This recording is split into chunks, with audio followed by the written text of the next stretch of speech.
Amém. Vamos abrir a nossa Bíblia no Evangelho de João. Evangelho de João, capítulo 10.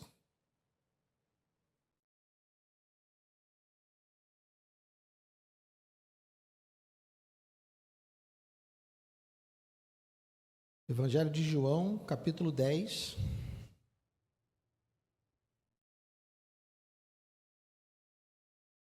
Nós vamos ler do verso 11 até o verso 18.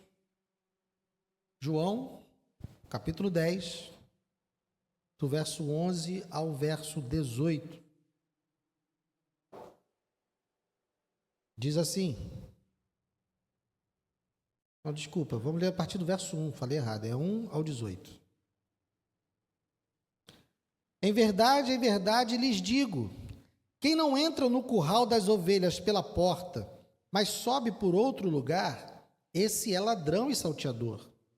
Aquele, porém, que entra pela porta, esse é o pastor das ovelhas. Para este o porteiro abre, as ovelhas ouvem a sua voz, e ele chama as suas próprias ovelhas pelo nome, e as conduz para fora. Depois de levar para fora todas as que lhe pertencem, vai na frente delas e elas o seguem, porque reconhecem a voz dele, mas de modo nenhum seguirão o estranho. Pelo contrário, fugirão dele, porque não conhecem a voz dos estranhos. Jesus fez essa comparação, mas eles não compreenderam o sentido daquilo que ele falava. Então Jesus disse mais uma vez, em verdade lhes digo, que eu sou a porta das ovelhas. Todos os que vieram antes de mim são ladrões e salteadores, mas as ovelhas não lhes deram ouvidos. Eu sou a porta. Se alguém entrar por mim, será salvo. Entrará, sairá e achará pastagem. O ladrão vem somente para roubar, matar e destruir. Eu vim para que tenham vida e a tenham em abundância. Eu sou o bom pastor dá a vida pelas ovelhas. O mercenário que não é pastor, a quem não pertencem as ovelhas, vê o lobo chegando, abandona as ovelhas e foge. Então o lobo as arrebata e dispersa. O mercenário foge porque é mercenário e não se importa com as ovelhas. Eu sou o bom pastor. Conheço as minhas ovelhas e elas me conhecem. Assim como o Pai me conhece e eu conheço o Pai. E dou a minha vida pelas ovelhas. Ainda tenho outras ovelhas, não deste aprisco. Preciso trazer também estas. Elas ouvirão a minha voz, e então haverá um só rebanho e um só pastor. Por isso o Pai me ama, porque eu dou a vida para recebê-la outra vez. Ninguém tira a minha vida, pelo contrário, eu espontaneamente a dou. Tenho autoridade para entregá-la e também para reavê-la. Este mandato recebi de meu Pai. Pai amado, obrigado, Senhor, pela Tua palavra. Abençoa-nos, ó Deus, nessa noite, e ainda com os textos que iremos ler ao longo dessa mensagem. Mas, ó Deus, declaramos aqui a nossa dependência de Ti. Precisamos do poder do Teu Espírito para receber de Ti a Tua palavra.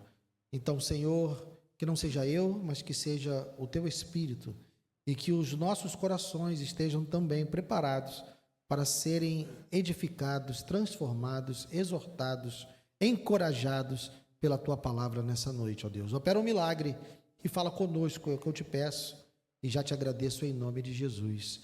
Amém. Pode sentar, queridos.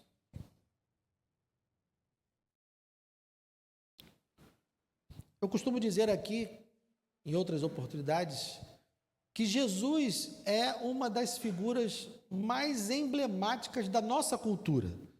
Não existe ninguém que fique alheio à figura de Jesus.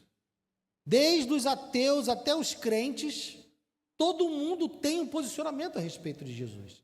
Ninguém está neutro, ninguém está alheio à figura de Jesus. E como eu já disse, raramente nós encontramos alguém que não goste de Jesus. Você pode conversar com um ateu qualquer, ele vai falar de como Jesus era um cara legal, de como Jesus era uma referência. Até aqueles que odeiam a igreja falam bem de Jesus. Entendem que Jesus é uma referência E eles baseiam o seu ódio a nós, dizendo que nós não somos parecidos com Jesus. Que se nós fôssemos parecidos com Jesus, nós seríamos também pessoas legais. Então, até mesmo aqueles que criticam a igreja têm uma boa opinião a respeito de Jesus. É isso que nós encontramos normalmente. Eu, pelo menos, entre todos os meus amigos ateus, entre todos aqueles meus amigos que não gostam de crente, eu não conheço ninguém que fale mal de Jesus. Todo mundo tem uma opinião boa a respeito de Jesus. Mas quando nós olhamos para as Escrituras, o que nós encontramos, a realidade que nós encontramos nas Escrituras não é essa. Quando nós olhamos para o ministério de Jesus, nós vemos que claramente existe uma divisão aqui entre aqueles que amam e seguem Jesus e aqueles que rejeitam e odeiam Jesus.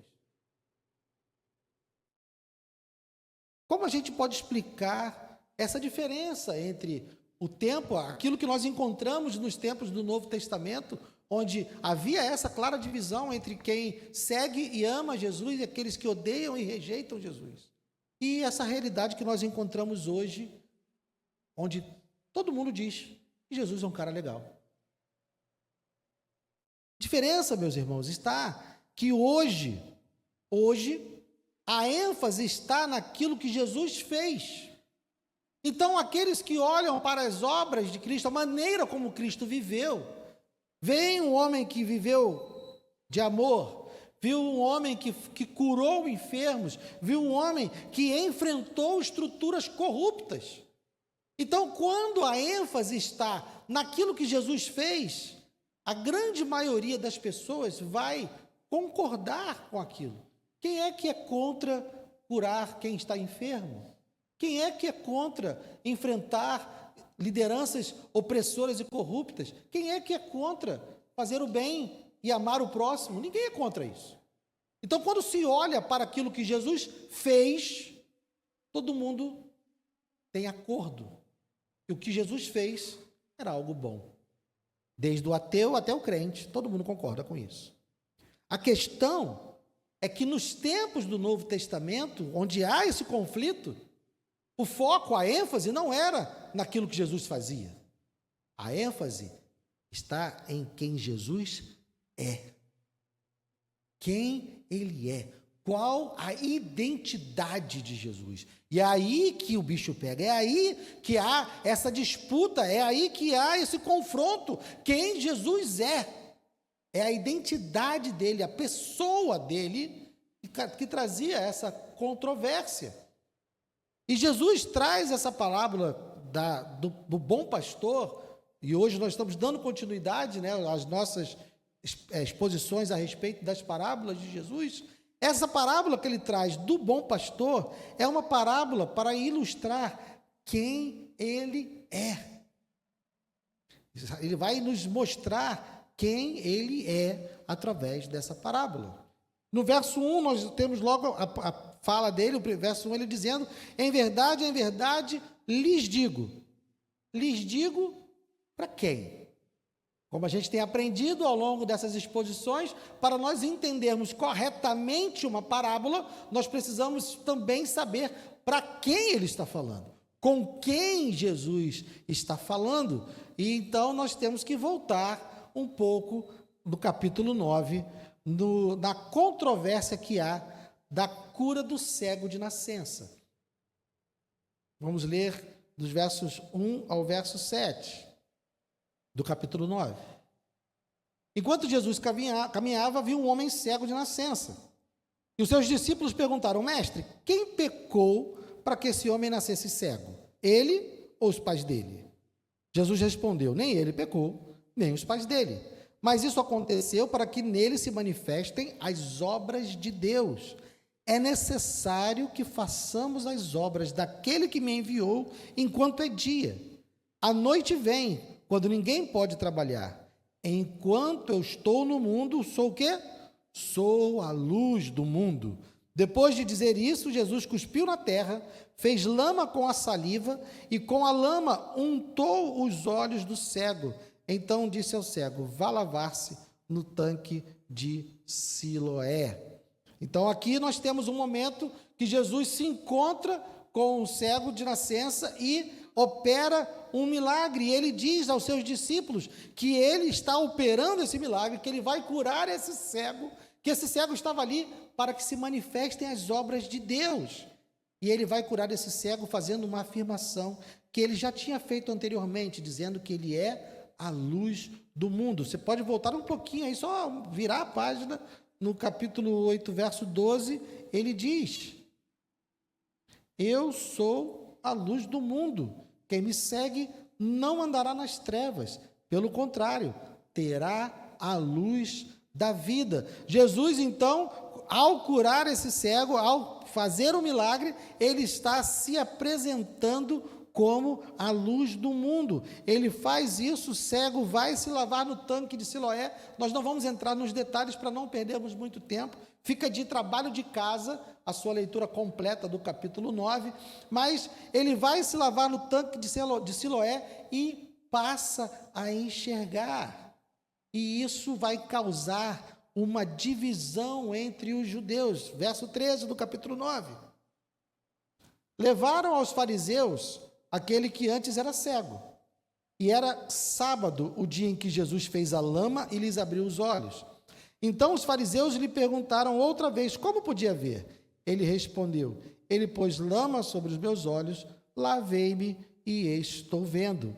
Por isso alguns dos fariseus diziam: esse homem não é de Deus, porque não guarda o sábado. Mas outros diziam: como pode um homem pecador fazer sinais como estes? E houve divisão entre eles. Vejam, Jesus fez a cura desse cego num sábado. E uma das coisas que eu sempre me perguntava nesse milagre, talvez seja algo que você se pergunta: por que nesse milagre Jesus usou saliva e terra para fazer lama e colocar? Jesus poderia ter simplesmente dito, né, olha, veja, e ele veria. Mas não há consenso, eu não tenho como provar essa teoria, mas existe uma literatura judaica chamada Mishnah. A Mishnah registra todos os ensinamentos rabínicos, tudo aquilo que os rabis ensinavam aos judeus como lei, fica registrado nessa Mishnah. A Mishnah, nessa época, ainda não havia sido escrita. A Mishnah, ela concentra todos os ensinamentos orais dos mestres, dos rabis, né, judaicos. Na Mishnah, existe um capítulo sobre o sábado que dá uma lista de 39 coisas que não podem ser feitas no sábado. 39 trabalhos que não podem ser feitos no sábado. Embora a Mishnah ainda não estivesse escrita nos tempos de Jesus, essa Mishnah já era um ensinamento oral. E qual é um dos trabalhos que era proibido no sábado? Fazer massa, misturar água com areia e fazer o barro e construir alguma coisa. Jesus, ele faz essa obra, mais uma vez, confrontando a visão que os fariseus tinham do sábado. E ele faz essa massa para curar o cego. Por isso que eles olham e eles perguntam, né? Como ele fez você ver? E eles respondem: ele pôs lama sobre os meus olhos, lavei-me e estou vendo. Por isso alguns dos fariseus: esse homem não é de Deus porque não guarda o sábado. Porque ele fez lama, ele fez uma massa e curou um enfermo no sábado. Mas houve uma divisão entre os judeus, por quê? Porque alguns olhavam para o fato dele ter quebrado o sábado para curar o cego, mas outros olham e dizem: bom, se esse homem é pecador, como é que ele pode curar um cego? Então essa dúvida permanecia no coração dos judeus. Nessa controvérsia tem um diálogo, meus irmãos, que é sensacional. Vocês sabem que eu tenho imaginação, né? Fértil. E esse diálogo é sensacional. Verso 24 do capítulo 9, eles estão arguindo, porque os fariseus chamaram os pais do cego para perguntar se ele era cego de nascença mesmo, e depois chamaram o cego de novo para interrogá-lo. Verso 24. Então chamaram pela segunda vez o homem que tinha sido cego e lhes disseram: diga a verdade diante de Deus.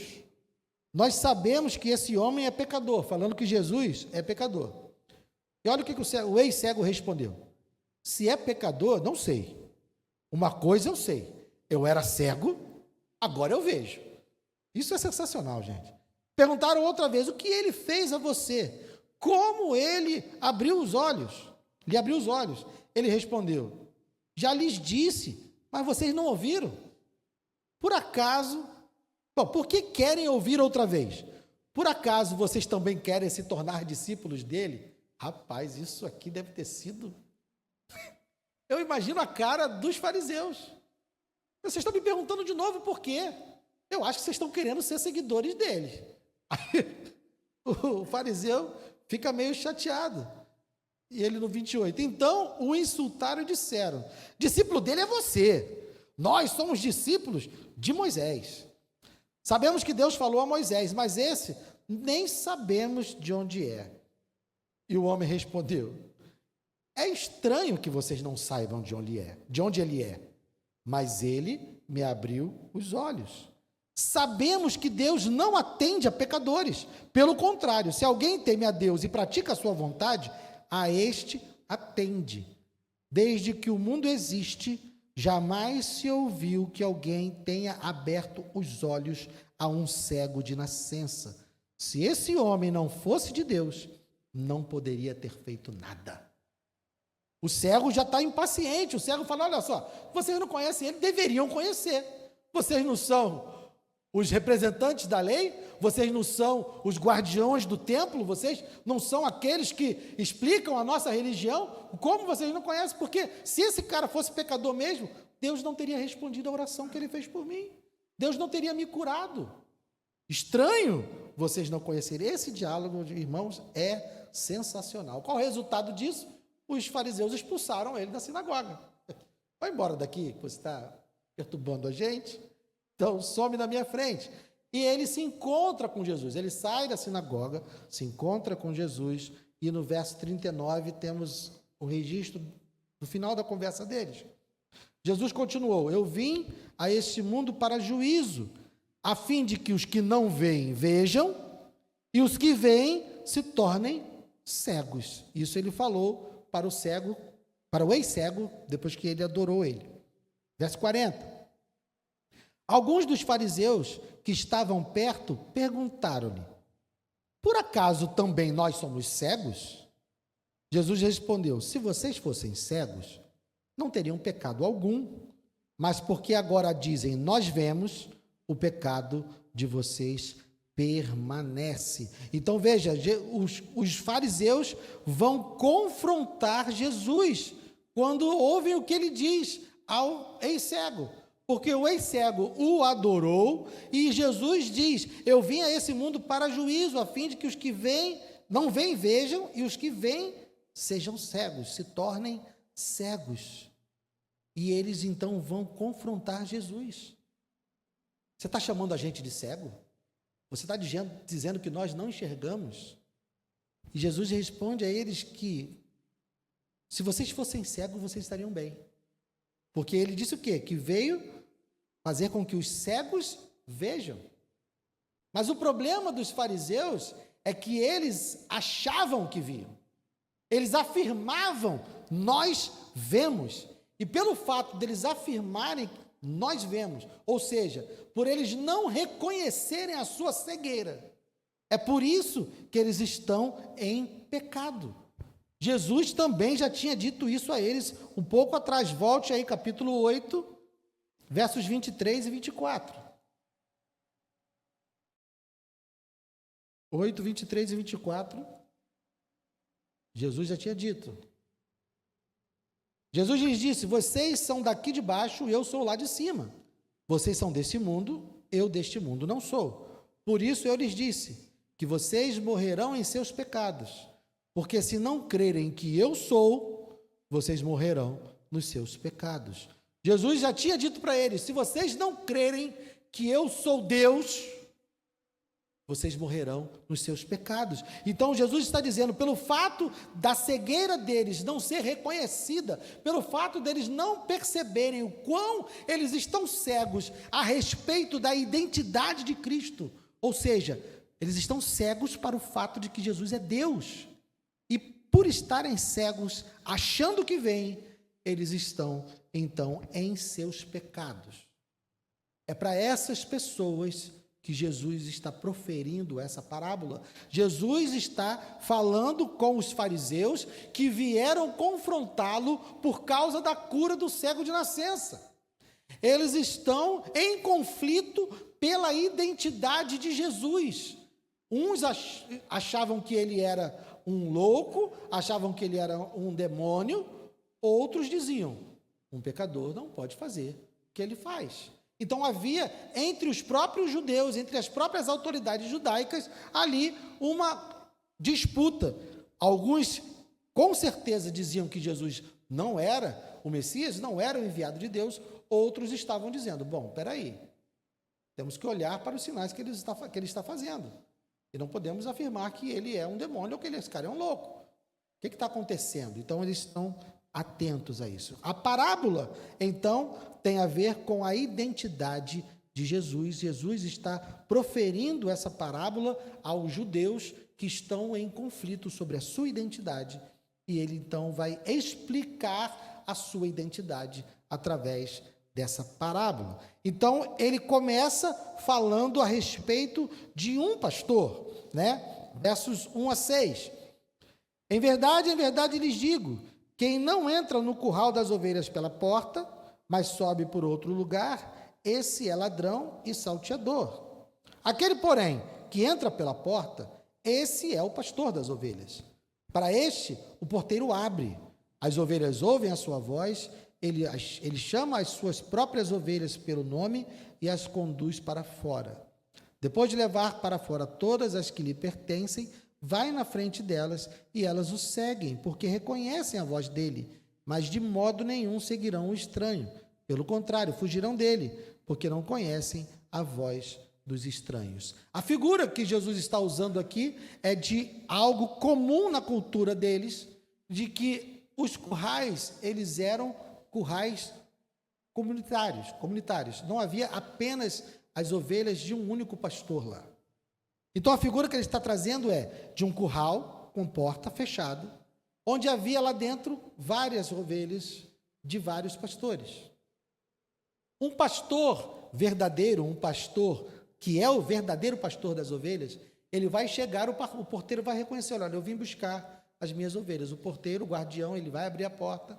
Esse pastor vai chamar as suas ovelhas. As dele vão sair e ele vai levar elas. Se vier o outro pastor, também vai chamar as suas e vai levar elas. Ele está dizendo que os verdadeiros pastores, os donos daquelas ovelhas que estão dentro daquele curral, eles vêm pelo portão, eles vêm pela frente.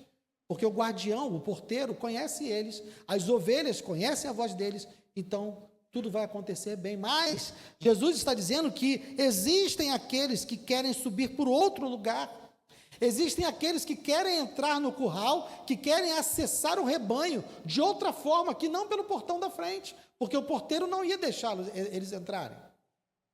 Esses, Jesus chama de ladrões e salteadores. Então, Jesus está esclarecendo, existe um rebanho, existe um rebanho que reconhece a voz do seu pastor, existe um pastor que conhece as suas ovelhas, e existem pessoas que querem acessar esse rebanho sem serem os seus verdadeiros pastores. Esses são ladrões e são salteadores. Jesus está fazendo aqui um contraste entre um pastor verdadeiro e ladrões. Um pastor verdadeiro é conhecido das suas ovelhas e conhece também as suas ovelhas. Só que eles não entendem. Verso 6, Jesus faz essa comparação, mas eles não compreenderam o sentido daquilo que ele falava. Então Jesus prossegue com a sua parábola, mas agora ele faz uma mudança. Ele vai falar a partir do verso 7. Então Jesus lhes disse mais uma vez, em verdade lhes digo, que eu sou a porta das ovelhas. Todos os que vieram antes de mim são ladrões e salteadores. Olha os ladrões e salteadores aí de novo. Mas as ovelhas não lhes deram ouvidos. Por que as ovelhas não lhes deram ouvidos? Porque ele disse anteriormente que as ovelhas conhecem a voz do seu pastor. Verso 9: eu sou a porta. Se alguém entrar por mim, será salvo. Entrará, sairá e achará pastagem. O ladrão vem somente para roubar, matar e destruir. Eu vim para que tenham vida e a tenham em abundância. Jesus aqui está aperfeiçoando, já que eles não entenderam a comparação, a parábola anterior, ele agora vai trazer uma outra figura. Ele se apresenta então como sendo a porta. Por ele, quem passar por ele será salvo. Então ele já está clareando, ele está falando aqui de salvação. Ele está falando aqui de um rebanho que precisa de salvação. E ele diz que essa salvação vem por meio dele. Da forma como ele diz lá em João 14. Avança um pouquinho aí, João 14. O que Jesus está dizendo aqui nessa parábola é a mesma coisa que ele diz lá em João 14, verso 6. Que ele diz aqui no verso 6, Jesus respondeu: eu sou o caminho, a verdade e a vida, ninguém vem ao Pai senão por mim. Então Jesus, quando se apresenta aqui como a porta das ovelhas, ele está dizendo que ele é o único caminho, que as ovelhas podem passar em segurança, e é por meio dele, é passando por ele, que essas ovelhas serão salvas. Só que existem os ladrões e salteadores. Irmãos e irmãs, para sua surpresa, não é o diabo o ladrão que veio para roubar, matar e destruir. Todos nós conhecemos esse versículo dizendo que o diabo é como um ladrão que veio para roubar, matar e destruir. Mas o ladrão que Jesus está falando aqui são os falsos pastores. São os falsos mestres. Ele diz no verso 8: todos os que vieram antes de mim são ladrões e salteadores. E no verso 10 ele diz o quê? Que o ladrão vem somente para roubar, matar e destruir. Quem são esses que vieram antes dele? Obviamente que Jesus não está falando dos profetas que vieram antes dele. Ele está falando de pastores. E que pastores ele está invocando aqui que vieram antes dele? Deixe marcado aí, João, e vamos lá em Ezequiel, capítulo 34. Volte lá no livro do profeta Ezequiel, capítulo 34. Porque ele está falando de pastores.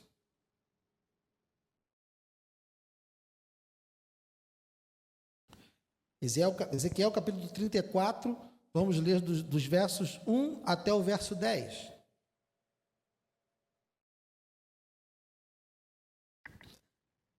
A palavra do Senhor veio a mim dizendo: filho do homem, profetize contra os pastores de Israel. Profetize e diga-lhes: assim diz o Senhor Deus: ai dos pastores de Israel que apacentam a si mesmos. Será que os pastores não deveriam apacentar as ovelhas? Vocês comem a gordura, vestem-se da lã e matam as melhores ovelhas para comer, mas não apacentam o rebanho.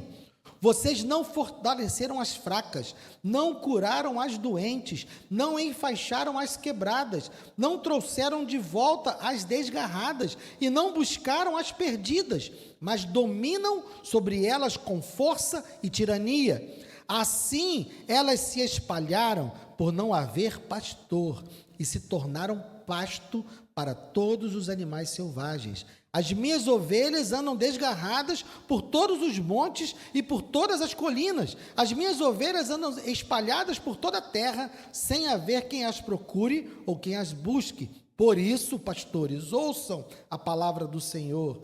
Tão certo como eu vivo, diz o Senhor Deus, visto que as minhas ovelhas foram entregues à rapina e se tornaram pasto para todos os animais selvagens, por não haver pastor, e que os meus pastores não procuraram as minhas ovelhas, pois apacentam a si mesmos e não apacentam as minhas ovelhas.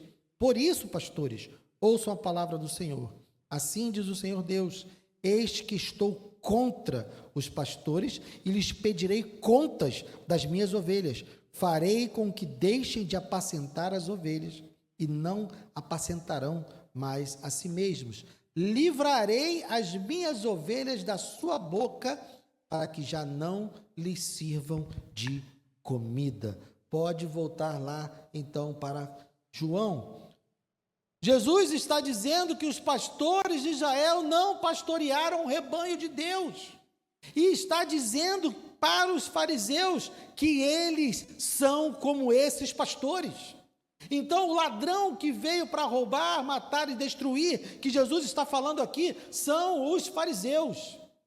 São os falsos pastores, são aqueles que estão oprimindo o rebanho de Deus, que estão se alimentando do rebanho de Deus, mas não estão cuidando da ferida, não estão buscando as perdidas. Eles estão apenas se alimentando da gordura, se vestindo da lã e comendo da carne, mas nada. Então Jesus está dizendo: olha, vocês são os ladrões, vocês são os salteadores, eu sou a porta das ovelhas. Vocês estão aqui para roubar, matar e destruir. Eu vim para que tenham vida, e vida em abundância. Então, nesse trecho, o que Jesus está fazendo é um contraste entre ele e os fariseus. No primeiro trecho, nós vimos que ele fez um contraste entre um pastor verdadeiro e entre um ladrão. Agora, ele está fazendo um contraste entre ele e os fariseus, porque ele é o pastor verdadeiro, e os fariseus são ladrões e salteadores. Então, agora ele parte para a finalização dessa parábola a respeito de pastor e ovelha e faz uma outra afirmação no verso 11: eu sou o bom pastor. Irmãos, não é uma novidade do Novo Testamento Deus ser chamado de pastor. Nós lemos no início o Salmo 23 que diz o quê? O Senhor é meu pastor.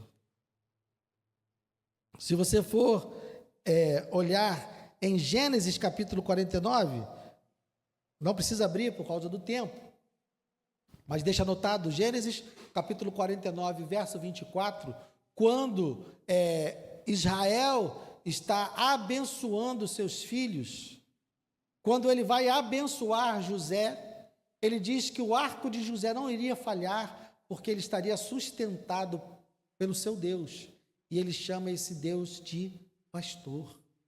Isso está no capítulo 49 de Gênesis, no verso 24. Deus se apresenta também como pastor no capítulo 34 que nós lemos de Ezequiel. Pode voltar ali, esse nós vamos ler, Ezequiel 34. Deus se apresenta e diz, e faz uma profecia, a partir do verso 11. Ele acusou, de 1 a 10, ele condenou os pastores que não estavam cuidando das suas ovelhas. Então, a partir do verso 11, ele diz o quê? Porque assim diz o Senhor Deus: eis que eu mesmo procurarei as minhas ovelhas e as buscarei. Como o pastor busca o seu rebanho, no dia em que encontra ovelhas dispersas, assim buscarei as minhas ovelhas. Eu as livrarei de todos os lugares por onde foram espalhadas no dia de nuvens e densas trevas. Vou tirá-las do meio dos povos e as congregarei dos diversos países e as trarei de volta à sua terra. Vou apacentá-las nos montes de Israel, junto às correntes de água e em todos os lugares habitados da terra. Deixarei que pastem em bons pastos e nos altos montes de Israel será a sua pastagem. Ali elas se deitarão em boa pastagem e terão pastos bons nos montes de Israel. Eu mesmo apacentarei as minhas ovelhas e as farei repousar, diz o Senhor. Buscarei as perdidas trarei de volta as desgarradas, enfaixarei as quebradas e curarei as doentes, mas destruirei as gordas e fortes, eu as apacentarei com justiça. Então vejam, meus irmãos, a figura de Deus como pastor já era conhecida do Antigo Testamento. Então, quando Jesus se apresenta como o bom pastor, ele está dizendo que ele é o cumprimento dessa profecia de Deus, onde Deus diz que ele próprio estaria apacentando as suas ovelhas. Ele também diz, a partir do verso 25 desse capítulo, não, 25 não, desculpa, 22. Eu livrarei as minhas ovelhas para que não mais sirvam de rapina e julgarei entre ovelhas e ovelhas. Porém sobre elas o quê? Um só pastor, e ele as apacentará, o meu servo Davi. Ele as apacentará e será seu pastor. Eu, o Senhor, serei o seu Deus, e o meu servo Davi será príncipe no meio delas. Eu, o Senhor, falei. Jesus é o descendente de Davi. Então, Jesus, quando afirma, eu sou o bom pastor, ele está fazendo duas afirmações. Ele está afirmando que ele é Deus, como ele já havia afirmado em outros momentos aqui, do Evangelho de João, do capítulo 8 para cá, do capítulo 6 para cá, na verdade. Ele está afirmando que é Deus e também está afirmando que é o descendente de Davi, que viria. Ele é o Messias. Jesus, quando afirma ser o bom pastor, ele está afirmando que ele é Deus e que ele é o Messias. Ele veio para cuidar do rebanho de Deus, do povo de Deus, que também é, em vários momentos do Antigo Testamento, o povo de Deus é apresentado como seu rebanho. Então, a afirmação de Jesus dizendo que ele é o bom pastor é uma afirmação de que ele é o Messias e de que ele é Deus. Se havia uma disputa a respeito da identidade de Jesus, se os fariseus estavam discutindo e brigando a respeito de quem é esse cara, Jesus está dizendo, eu sou Deus e eu sou o Messias. É isso que ele está afirmando. Só que ele também agora vai trazer características do seu ministério. Eu sou o Messias, mas não sou o Messias como vocês pensam. Eu sou o Senhor, mas não sou o Senhor como vocês pensam. Eu sou o bom pastor, mas o que o bom pastor faz? O bom pastor dá a vida pelas ovelhas. O mercenário que não é pastor, a quem não pertencem as ovelhas, vê o lobo chegando, abandona as ovelhas e foge. Então o lobo as arrebata e dispersa. O mercenário foge, porque é mercenário e não se importa com as ovelhas. Eu sou o bom pastor, conheço as minhas ovelhas e elas me conhecem, assim como o Pai me conhece e eu conheço o Pai, e dou a minha vida pelas ovelhas. O ministério de Cristo, o ministério do Messias é o ministério de quem dá a vida pelas ovelhas. Os fariseus, que aqui são apontados como mercenários agora, já foram chamados de ladrões, de salteadores, agora chamados de mercenários, eles não dão a vida pelas ovelhas. Eles fogem num perigo, eles não estão ali dispostos a viver e salvar salvar as ovelhas. Eles estão ali buscando ganho próprio, porque é isso que o mercenário faz. O mercenário, ele trabalha para receber para o seu próprio uso. Ele não está a serviço de ninguém, ele está a serviço de si mesmo. Ele quer lucro, ele quer obter vantagens do seu trabalho.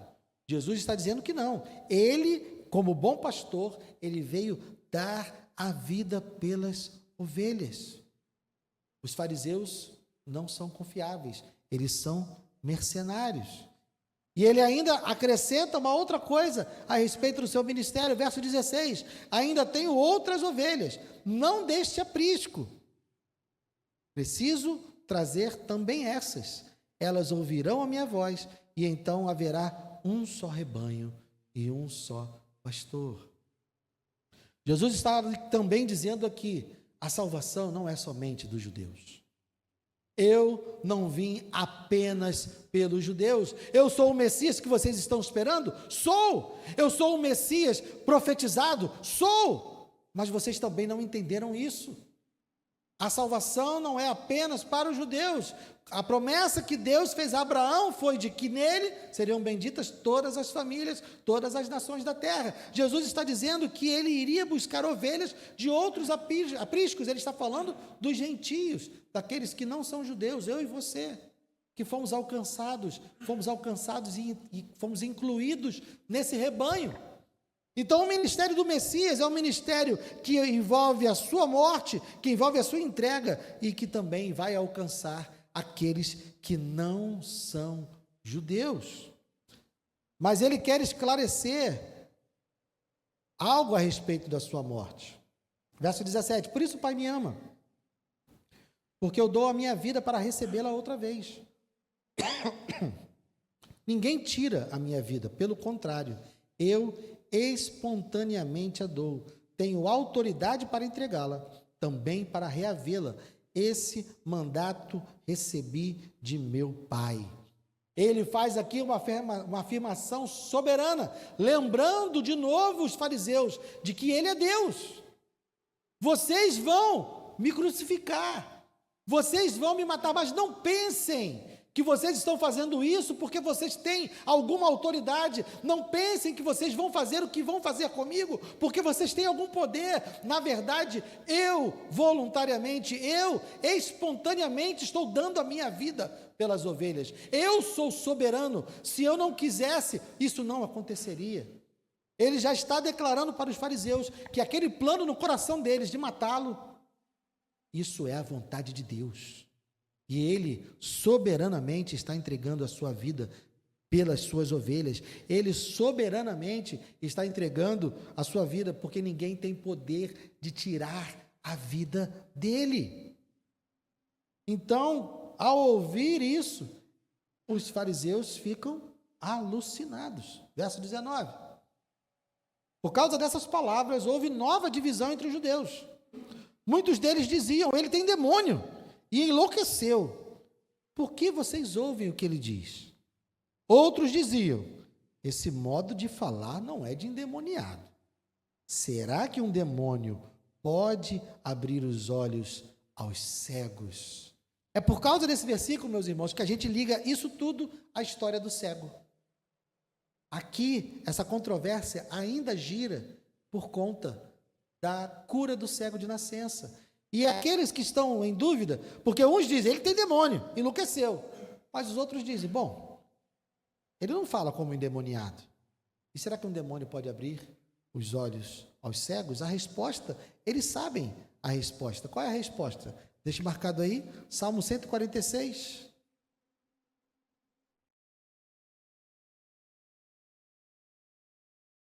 Salmo 146, verso 8.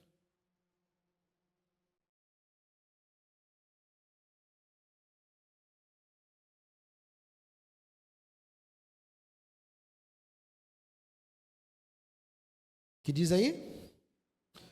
O Senhor abre os olhos aos cegos. O Senhor levanta os abatidos. O Senhor ama os justos. O que está no coração desses outros, dessa outra parcela de judeus é: o que esse homem está fazendo é a obra que o Senhor faz. Será que ele é Deus? Então, meus irmãos, a identidade de Jesus, ela não é algo sobre ele ser um cara legal ou não. Quem não acredita que Jesus é Deus? Tem um livro muito bom, recomendo a leitura. Mais que um carpinteiro. O nome do livro é Mais que um Carpinteiro. O autor é Josh McDowell. Ele levanta essas hipóteses, porque qualquer pessoa que admire Jesus como um homem bom, como um homem inteligente, está sendo incoerente, porque Jesus afirmou ser Deus. Então, diante das afirmações que Jesus faz a respeito da sua própria identidade, nós só podemos ter essas duas conclusões aqui que os judeus estão tendo: ou ele é louco, ou ele é mentiroso. ou ele é Deus. Não dá para a gente pensar em coisas diferentes. Não dá para olhar para Jesus e dizer que ele é um cara legal. Não dá para a gente dizer para Jesus que Jesus é um bom exemplo. Não! Porque se você não acredita que Jesus é Deus, você só pode pensar que ele é louco ou mentiroso. Porque ele disse que era Deus. Como é que você seguiria alguém que aparece na porta da sua casa, por mais inteligente que ele parecesse, por mais convincente que ele parecesse, alguém aparece na porta da sua casa e diz, olha, eu sou Deus. Aí você fala, pô, mas ele diz que é Deus, mas ele cuida dos pobres. Ele diz que é Deus, mas ele faz um monte de coisa, né, legal, ele luta contra as opressões. Gente, mas ele está dizendo que é Deus. Ou tu acredita que ele é Deus, ou você foge dele, né? Não tem meio termo. Então, o que Jesus está dizendo aqui na sua identidade é que eu sou Deus, eu sou o Senhor, eu estou fazendo as obras do Senhor. Foi Ele que me enviou e essa é a vontade dEle. Então, diante da identidade de Cristo, só há duas alternativas. Ou você entende que Ele é louco e mentiroso, ou você reconhece que Ele é Deus. Não dá para ficar no lugar confortável de que Jesus é um cara legal, um bom exemplo para ser seguido, porque Ele é muito mais do que isso. Talvez você tenha entrado aqui nessa noite achando que Jesus era um cara legal. Talvez você tenha entrado aqui nessa noite achando que Jesus era um bom exemplo de como se viver. Alguém para a gente imitar, apenas. Mas saiba que Ele é muito mais do que isso. Ele é um exemplo de como nós devemos agir? Sim. Ele é uma referência das nossas atitudes? Sim. Mas a vida que Ele viveu não foi apenas para nos dar exemplo. A vida que Jesus viveu foi para poder nos dar a vida eterna. A vida de obediência que Jesus viveu foi para que Ele cumprisse a lei, para que Ele obedecesse a lei integralmente, em cada uma das suas vírgulas, em cada uma das suas letras. Jesus viveu uma vida completamente obediente, não com o objetivo de ser um exemplo, mas com o objetivo de cumprir a lei, para que ao final Ele desse a sua vida como sacrifício pelo meu e pelo seu pecado. Foi por isso que Ele obedeceu, para que Ele pudesse levar sobre si o meu e o seu pecado, e entregar a nós o seu legado.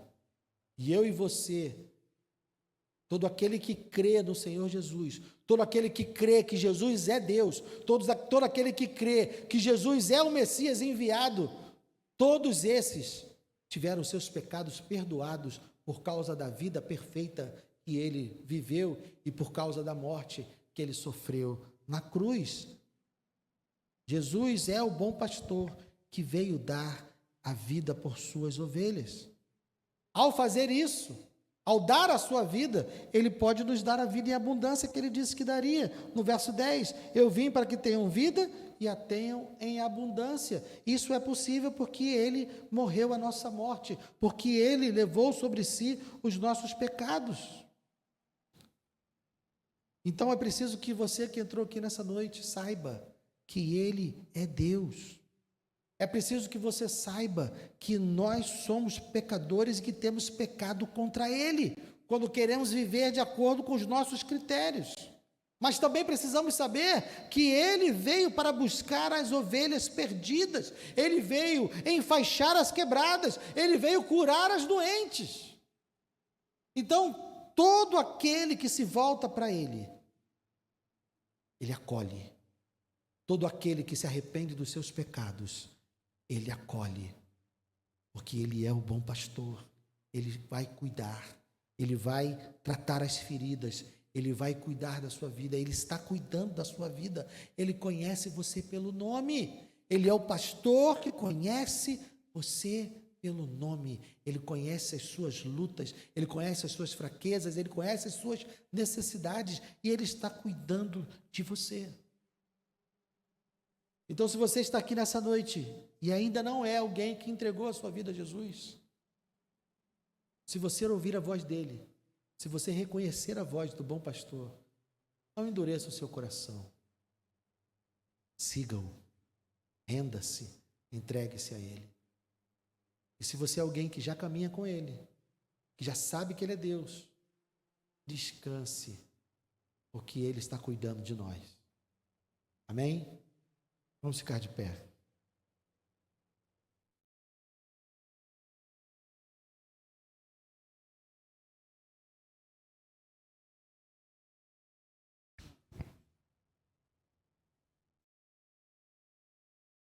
Glória a Deus. Obrigado pela sua visita, Maria do Socorro. Onde você está, Maria do Socorro? Obrigado pela sua visita. Deus abençoe. Vamos orar? Pai amado, obrigado, Deus. Obrigado por ser o nosso pastor. Obrigado por cuidar de nós. Obrigado por enfaixar aqueles de nós que estão quebrados. Por curar aqueles de nós que estão enfermos. Obrigado, Senhor, por buscar-nos quando estávamos perdidos. Obrigado, Senhor, por nos reunir em um único rebanho e por ser o nosso Deus, o nosso Senhor, o nosso Salvador. Livra-nos, Senhor. Livra-nos de darmos ouvidos aos falsos pastores, aos falsos mestres, que vieram como ladrão para roubar, matar e destruir. Que a nossa vida esteja completamente alicerçada, fundamentada em Ti. Que a nossa confiança seja única e exclusiva em Ti, sabendo que o Senhor que fez tudo o que é necessário para que nós estejamos seguros, com o nosso destino selado, rumo à Nova Jerusalém, que é para onde o Senhor está nos conduzindo, como nosso pastor. Obrigado, Deus. Leva-nos agora em paz para os nossos lares. Guarda-nos, Senhor, de todo mal. É que eu te peço e te agradeço, desde já em nome de Jesus. Amém e amém. Glória a Deus.